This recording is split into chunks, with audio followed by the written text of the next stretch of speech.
Good morning, everybody. My name is Yukino Sasaki, and unfortunately, my partner, Bestie Morgan, is not here due to traffic. So I'll be speaking for both of us.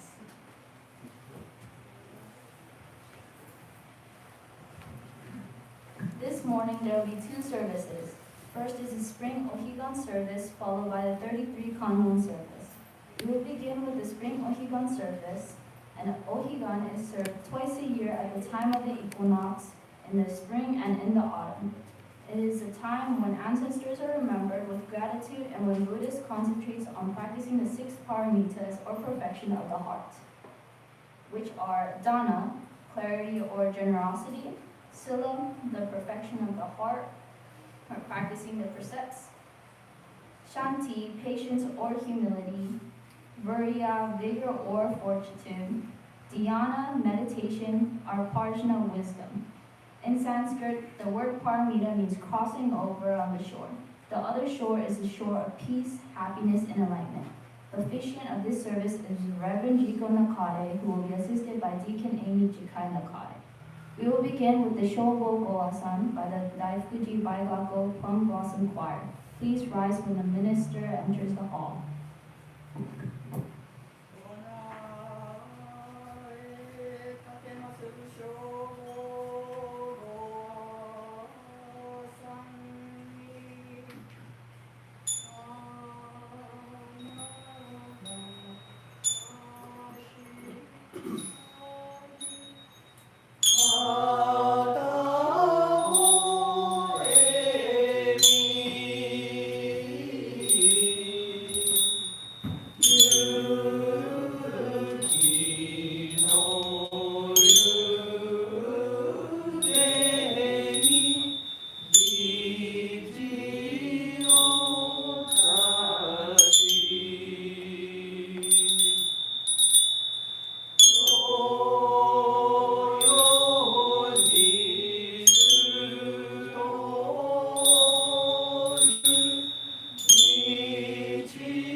voiced by representatives of the various temple groups and the Okigan Goa sung by the BIPOC.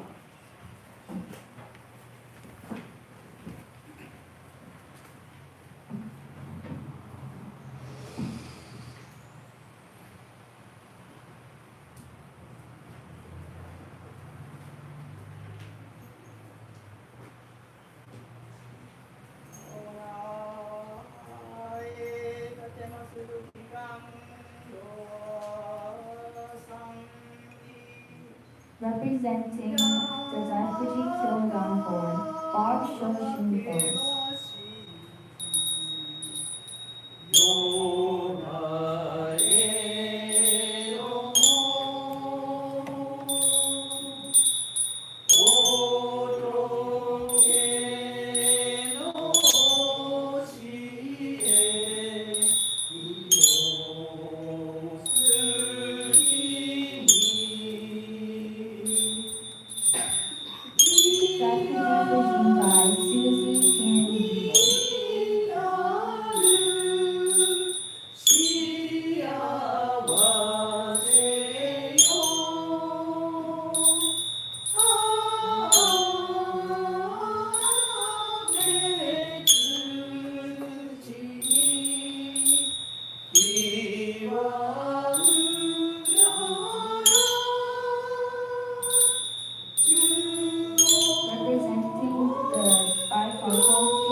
Dharma words will now be recited by Reverend Jito.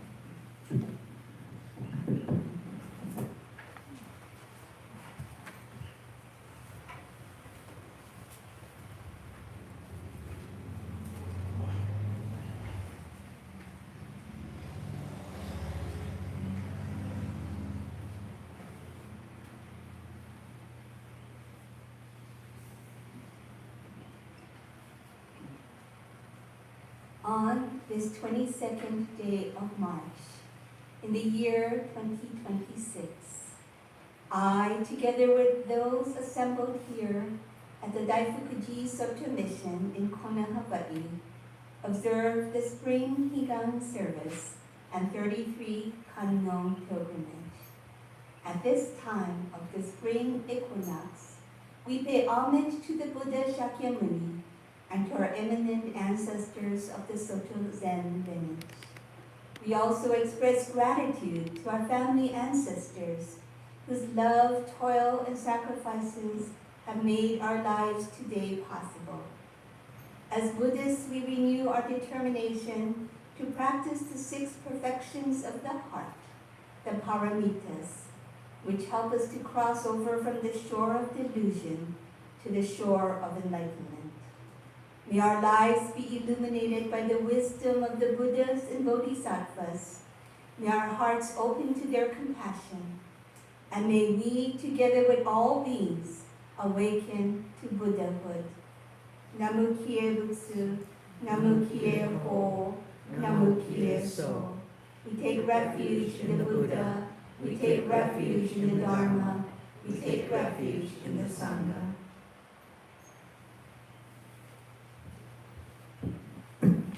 Please rise for the Vantana Tea Sarana, which is on your program on page 17 in your Green Sutra book.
Please be seated.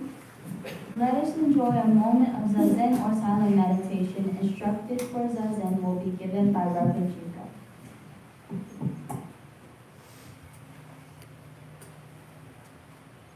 Let us sit upright in our chairs. finding our balance, leaning neither to the left nor right, leaning neither forward nor backward. Let us align our ears with our shoulders. We align our noses with our navels.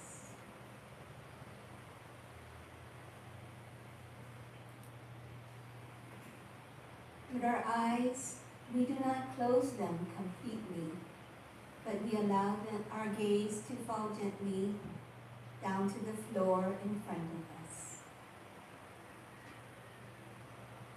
Our hands are placed in the position of the cosmic mudra. We sit as the Buddha sat under the Bodhi tree, with left palm on top of right, and the tips of our thumbs lightly touching, forming an oval.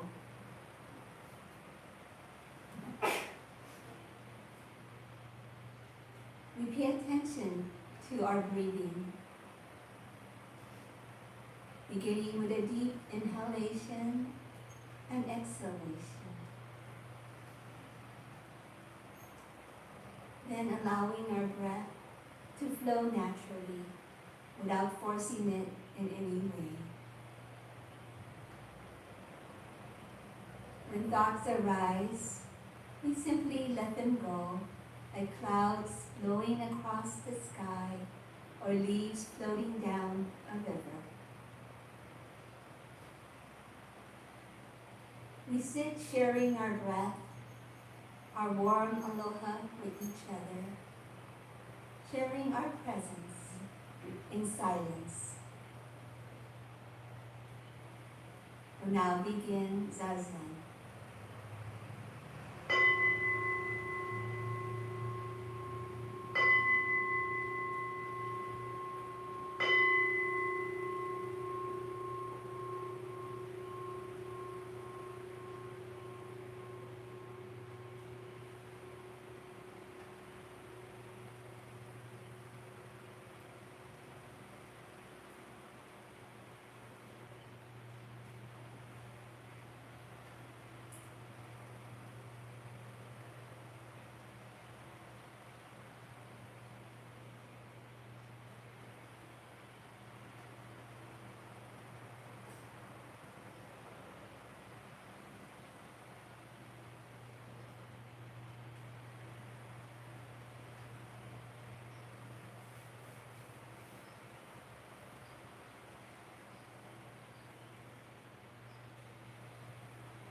Please join in the offering of Sampai, 3 vows to the Buddha, Dharma, and Sangha.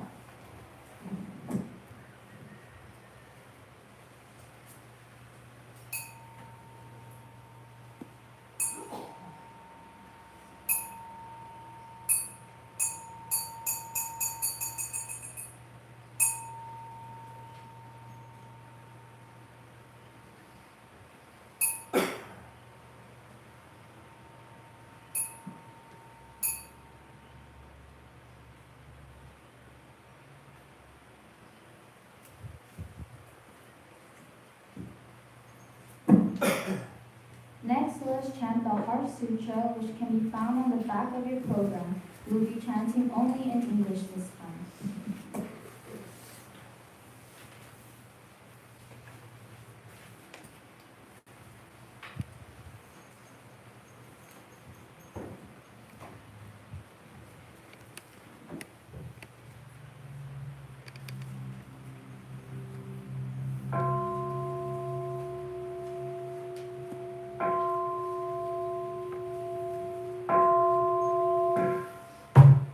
Are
realize the wind up and down together.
Today's Dharma message will be given by Reverend Chico.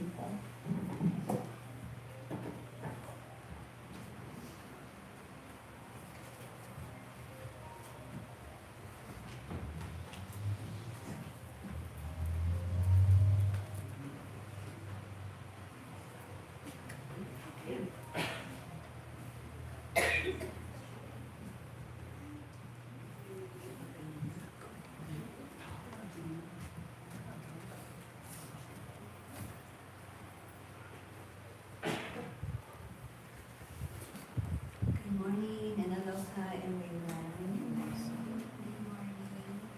Oh, thank you for this beautiful day. I thought we would just spend a little time sending waves of metta or loving kindness just out into our communities and across our state in particular. May this compassion of the Buddhas and Bodhisattvas be sent out to all suffering beings, human beings, animals, nature itself, all suffering from the effects of the recent storms and the very devastating floods.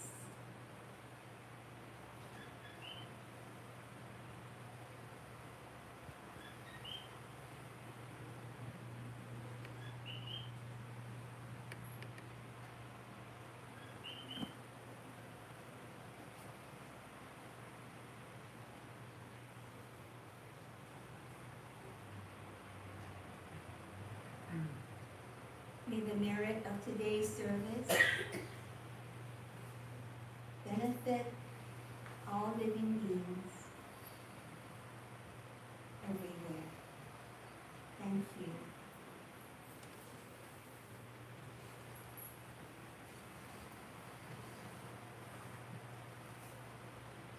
So last night, Mike and I watched an NHK World documentary called Hikikomori Pilgrimage. And hikikomori is a Japanese word for those people who shut themselves away from society because they are fearful or overwhelmed by societal expectations. Sometimes they feel like they are failures, that they haven't lived up to their parents' expectations or society's expectations of them. And there is a large and growing number of these people who shut themselves up in their own homes, in their own internal worlds, in their own rooms, in their houses. There are thousands of people like this. And we learned that a few years back, someone started the Hikikomori pilgrimage for these kinds of people. And in this film, it was about about 5 men who set out on foot as a group to visit the 88 Buddhist temples on the island of Shikoku, Japan. So for them, going on this pilgrimage on foot, very, very rigorous, sometimes up mountain paths to kind of rough terrain, together as they emerged out of their shells into the world, into nature. For these people, this pilgrimage was a kind of therapy and brought healing to them. And according to this documentary, about 80% of the people who have embarked on these pilgrimages have found relief from their suffering and were able to gradually re-enter society, find jobs again, and begin anew. And this is the significance of these pilgrimages. You know, for over 1,000 years, people in Japan have gone on the pilgrimage, which we are about to go on today in our kind of ritualized fashion. And the pilgrimages, the idea of pilgrimage is found in many religious traditions, as you know. People embark on pilgrimages for various personal reasons. To find a way to face their suffering and begin life anew, to pray for healing for themselves, for somebody dear to them, or just to visit beautiful spiritual places and to refresh themselves spiritually, to connect with the bodhisattvas of great compassion. So today, I'd like to talk about, as you go on the pilgrimage, and you'll see that these bodhisattvas, and I hung up this scroll of 1,000-armed bodhisattva, but you will see as you go on the pilgrimage that these bodhisattvas often have multiple arms, and there's tremendous symbolism behind their multiple arms. So these are all beautiful works of art. You know, we're not worshiping icons, but rather these are expressions of great compassion and healing and wisdom. And these beautiful beings sometimes have more than 2 arms. Some have 8, some have more. And there's one called Senju Kanno, which is supposed to have 1,000 arms. And we have a white Senju Kanno there that Nancy Kurihara donated. This scroll has over the years faded, but it represents Senju, 1,000-arm Kanno, Senju Kanno. And in each arm, sometimes there is an eye. So the arms are these arms of compassion that are reaching out in all directions, trying to alleviate suffering in the world. And the eyes are the eyes of wisdom. Sometimes we just have the heart that wants to help to alleviate suffering. But we know that we need to cultivate deep wisdom so we will know how to skillfully address suffering that we encounter in our lives. So these beautiful kanno, they hold all kinds of things in their arms. Unfortunately, our kanno are so old that over the years they kind of lost pieces and bits of their implements, their dharma tools have either fallen or crumbled away. So some of them are only holding a few that are remaining. But every implement or dharma tool is something that is used to alleviate suffering. So I'd like to talk about the symbolism of these dharma tools. So these are all depictions of the Bodhisattva Kanno. known as Kuan Yin in Chinese, Avalokiteshvara in Sanskrit. The Chinese images in particular are very feminine. Avalokiteshvara, which started in India, is usually depicted as a masculine form. But Kano and the Japanese Kano are kind of androgynous. They kind of have elements of both the feminine and the masculine. But the idea is that it's not about their gender. The idea is that these bodhisattvas' compassion go beyond gender. That they have an infinite compassion for all living beings. So perhaps the most common thing you see a Kanna Bodhisattva holding, and it's kind of hard to see, many of them hold a lotus flower or a lotus bud. And then like our Gasho, like it's a lotus bud for you.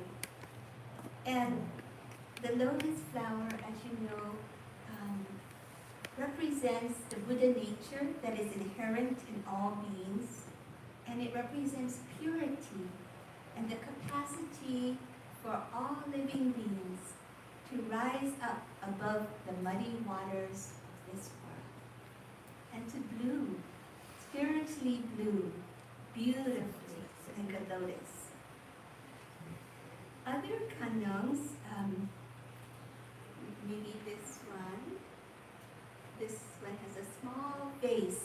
Some hold small water vases, or like a pitcher or vessel containing the compassionate nectar.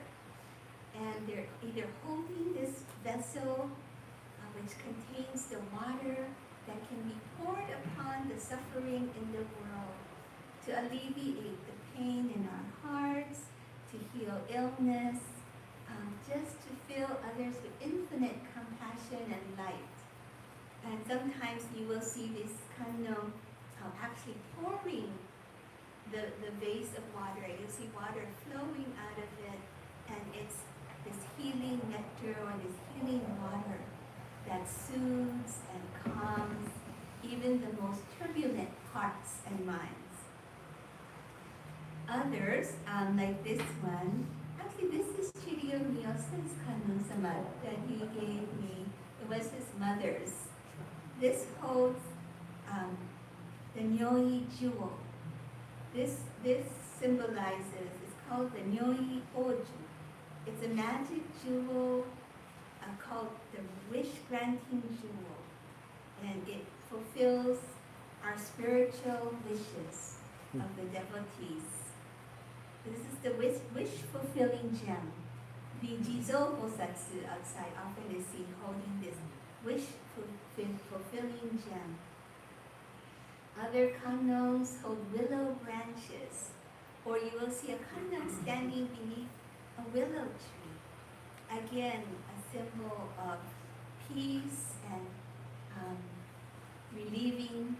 bringing peace and calmness to the world.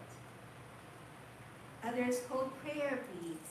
Ojuzu, this kind of prayer beads, represents our constant practice and mindfulness and devotion to our practice of the Buddha way.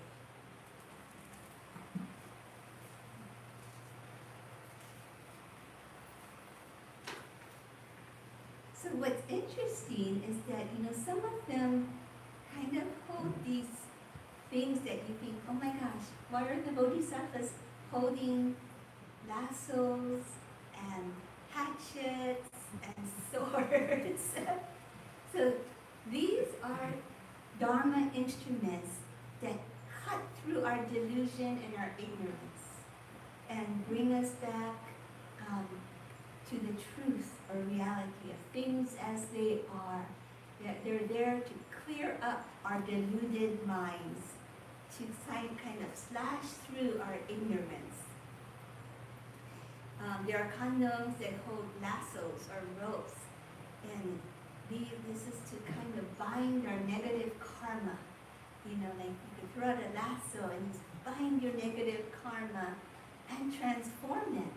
It's always about transforming something that is negative, like hatred or jealousy, into something that is very beautiful and positive, like compassion, generosity, loving kindness.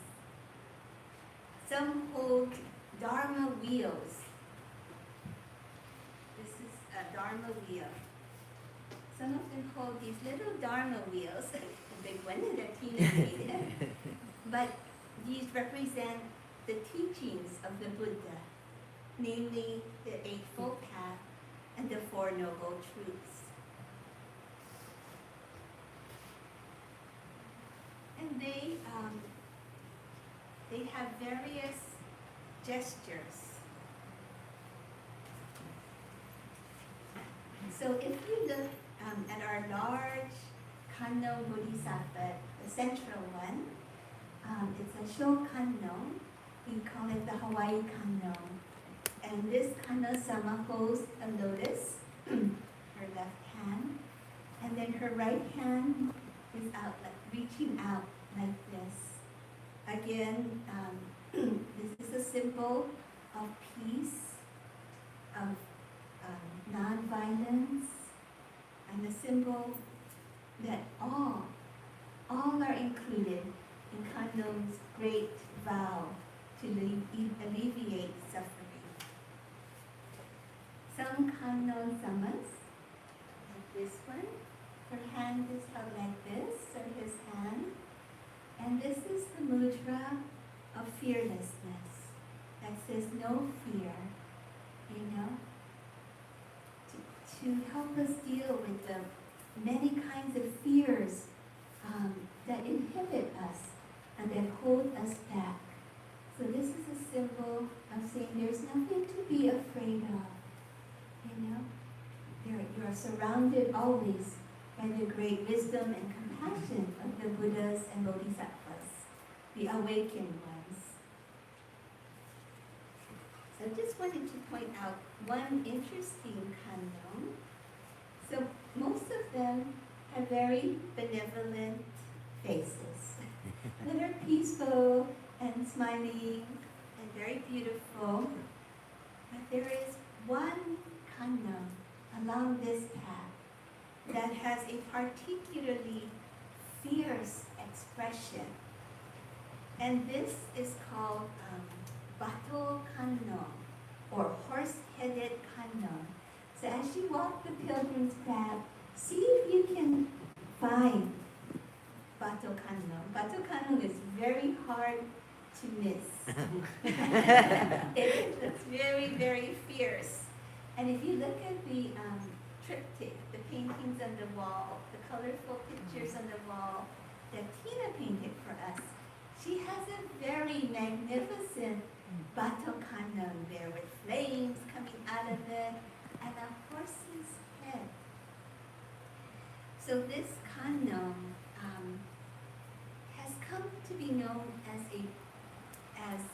a protector of animals in particular, and protector of travelers, because in the olden days in Japan and elsewhere, horses were used as a mode of transportation. And so today the Bato Kanno is often, so it was the Bato Kanno where there's there to protect travelers, to protect those riding horses, but also, any kind of traveler that is going by. So if you can find the Bato Kanno, it is to protect animals as well. So sometimes there might be, now they have pet cemeteries or special columbariums for pets in Japan, and you might find Bato Kanno there as a protector of the animals. So as you go through the pilgrim's path, there are packets of soil that have come from those various temples in Japan that were brought over to Hawaii. So step on that packet of soil and you can connect with that particular bodhisattva of compassion, connect with that particular temple in Japan, and you can offer your own prayer for healing. Or what we do is we chant the name of the bodhisattva kannon. So I have it here. Namu Kanzeon Bosatsu. So to each one, you can say Namu Kanzeon Bosatsu. And it means homage to the bodhisattva kannon of great love and great compassion. So I hope that you will enjoy your pilgrimage today.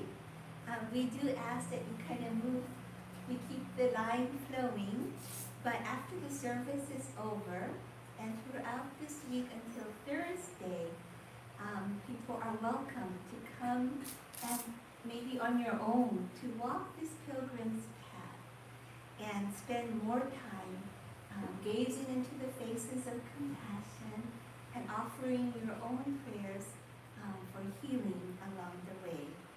But today we'll just keep the line flowing. We'll be chanting the Heart Sutra and wearing the pilgrim's vest. Many blessings for the Kannon pilgrimage.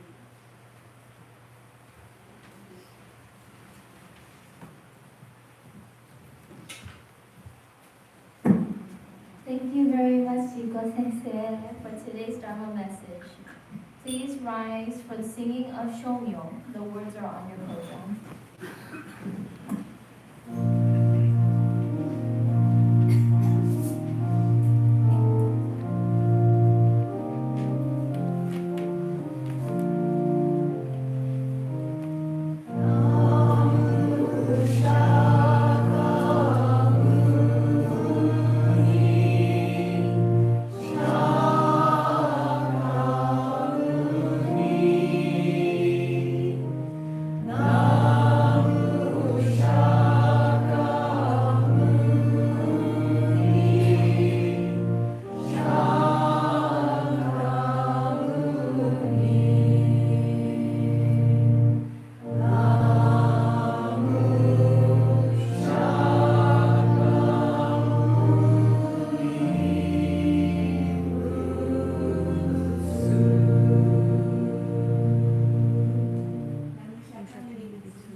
You may be seated.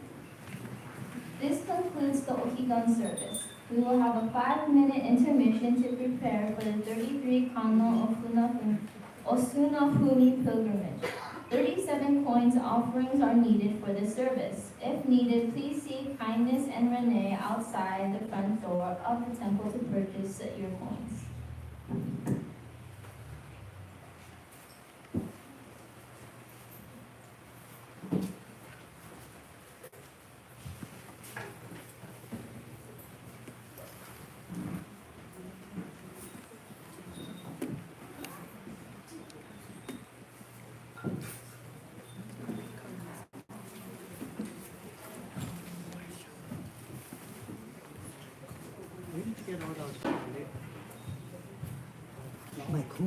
My Kumu gave it to me.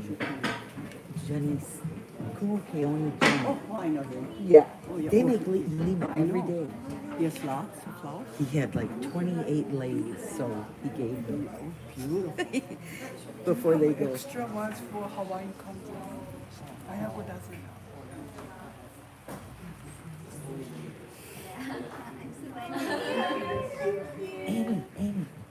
Amy, should I pause? Should I pause? Or stop or? I'm photobombing. Or just go to the other. I think last year we did it in like 2 parts, so I didn't extend it. Okay, so we'll be back.